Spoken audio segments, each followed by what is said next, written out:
L'environnemental chez nous, c'est deux choses. D'abord, c'est l'efficacité énergétique des produits qu'on met sur le marché. Si nos produits sont efficaces, ils limitent la consommation en électricité et donc ils participent à la réduction des émissions de gaz à effet de serre et du réchauffement climatique. Et ils contribuent à la préservation des ressources naturelles. On a donc découvert que notre activité commerciale pouvait avoir un sens du point de vue de l'environnement.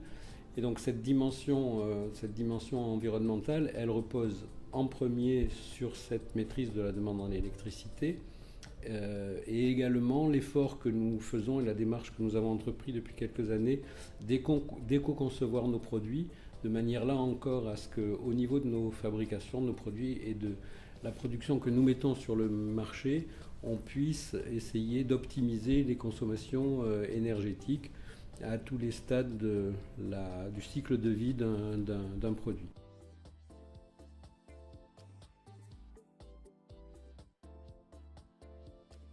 Au départ, il s'agit pour nous d'une opportunité commerciale, donc rien à voir vraiment avec des valeurs vertueuses, environnementales ou sociétales.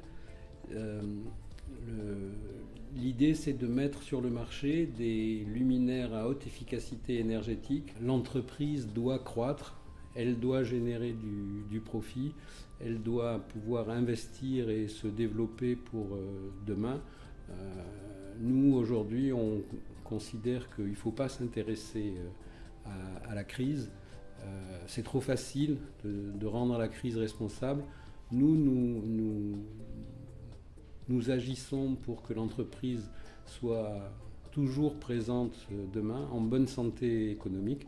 Donc on investit et très paradoxalement, malgré les circonstances difficiles économiquement, eh bien, Resistec se développe, croît, améliore ses marges et recrute.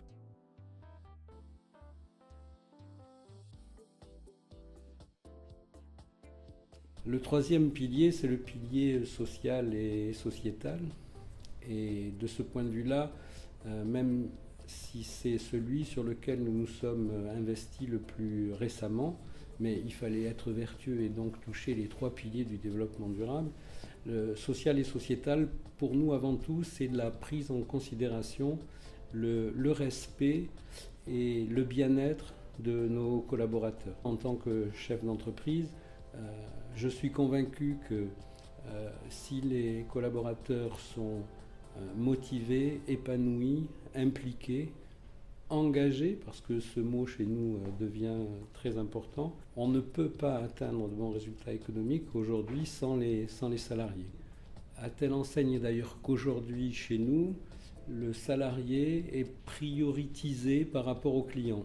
On avait l'habitude au XIXe siècle, dans les entreprises de production, de s'arrêter une demi-journée par semaine pour faire de la maintenance ou pour entretenir les machines.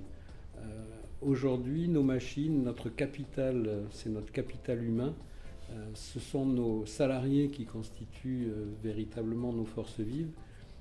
L'idée étant que lorsque les salariés sont épanouis, lorsqu'on se soucie du bien-être des équipes dans leur cadre de travail, bien leur performance individuelle et collective est bonne, et lorsque la performance des salariés est bonne, les clients en perçoivent immédiatement les bienfaits. Et donc on a une boucle vertueuse, considérant à dire que si les clients sont contents, l'entreprise fait du résultat, les actionnaires le sont également.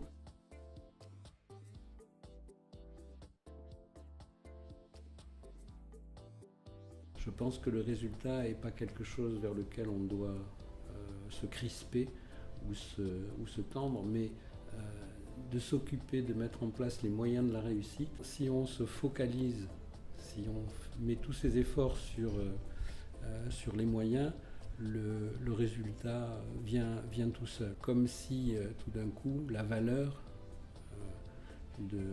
la valeur économique, la valeur comptable de l'entreprise découlait logiquement des valeurs que l'entreprise véhicule. Pour nous, le développement durable est tout à fait conciliable avec un libéralisme revisité, pour autant que l'entreprise et le chef d'entreprise s'interrogent sur le sens de son activité, non seulement de la sienne à titre personnel, mais de la raison d'être de sa société, de son entreprise, dans son environnement et vis-à-vis de ses parties prenantes.